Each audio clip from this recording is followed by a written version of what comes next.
tetap semangat kan? Sebelumnya, Bulia sudah memperkenalkan diri pada kelas daring di Google Classroom.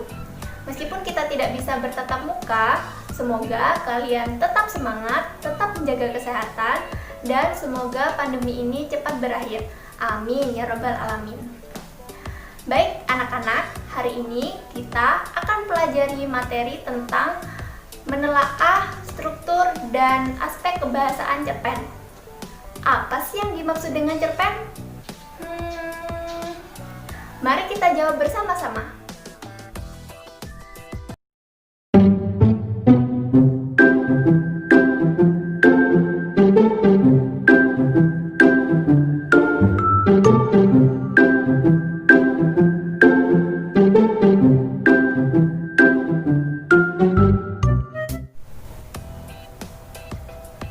Cerpen atau cerita pendek adalah karya sastra naratif fiktif yang menceritakan tentang kisah satu tokoh dengan konflik dan penyelesaian dalam bentuk ringkas.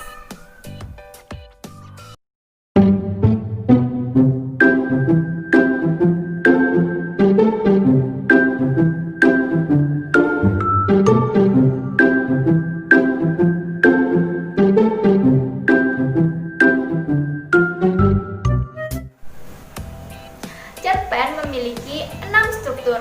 Yang pertama, abstrak, orientasi, komplikasi, evaluasi, resolusi, dan koda.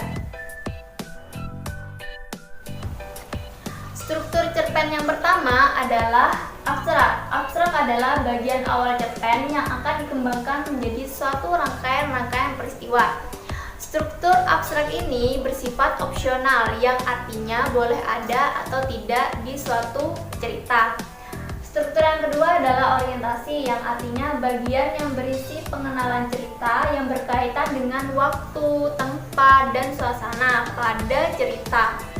Struktur yang ketiga adalah komplikasi, yang artinya urutan kejadian yang dihubungkan secara sebab dan akibat. Pada struktur ini, kalian akan memahami karakter atau watak tokoh karena di dalam cerita akan muncul berbagai konflik. Struktur yang keempat adalah evaluasi. Pada bagian ini, konflik yang terjadi akan mengarah pada klimaks atau puncak dan mulai mendapatkan pemecahan masalah. Struktur yang kelima adalah resolusi. Pada bagian ini merupakan tahap akhir dari cerita. Jadi, tokoh sudah mendapatkan solusi dari konflik yang terdapat di dalam cerita. Struktur yang keenam adalah koda. Pada bagian ini berisi tentang nilai-nilai atau pelajaran yang dapat diambil di dalam cerita oleh pembacanya. Struktur ini sama seperti struktur abstrak yang memiliki sifat opsional, yang artinya boleh ada atau tidak. Setelah mempelajari struktur cerpen, mari kita simak contoh cerpen dan tentukanlah struktur-struktur yang terdapat di dalam cerpen tersebut. Nah, inilah contoh cerpen yang berjudul Akan Terus Bertahan, dan coba tentukan struktur-struktur yang terdapat di dalam cerpen ini.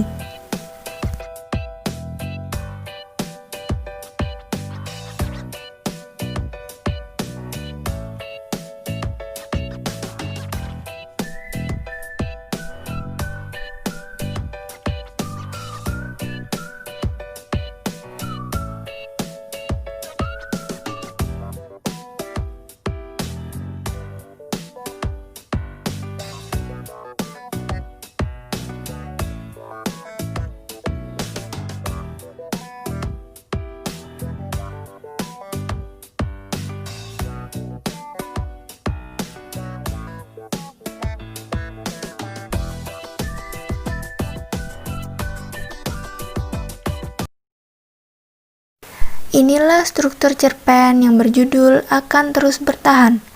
Coba kalian simak dan pahami.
majas, kalimat deskriptif, dan kalimat tidak baku.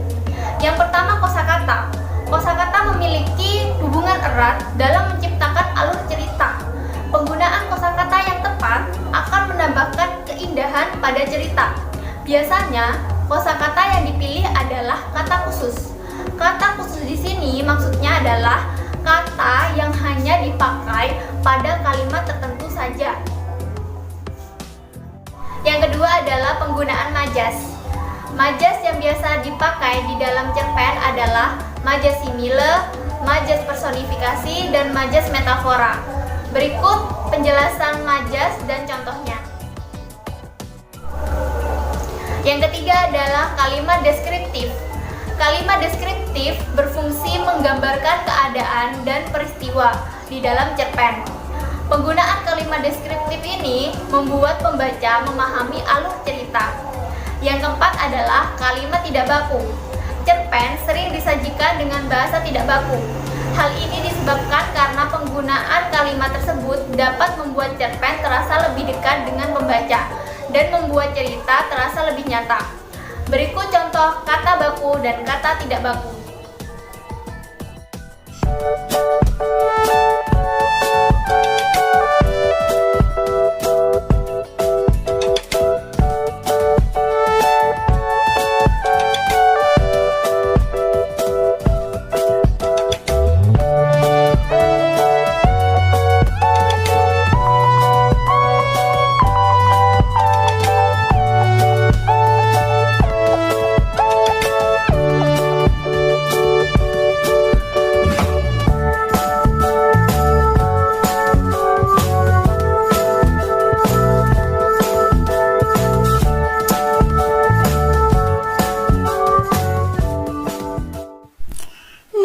Itulah tadi penjelasan materi tentang struktur dan aspek kebahasaan cerpen.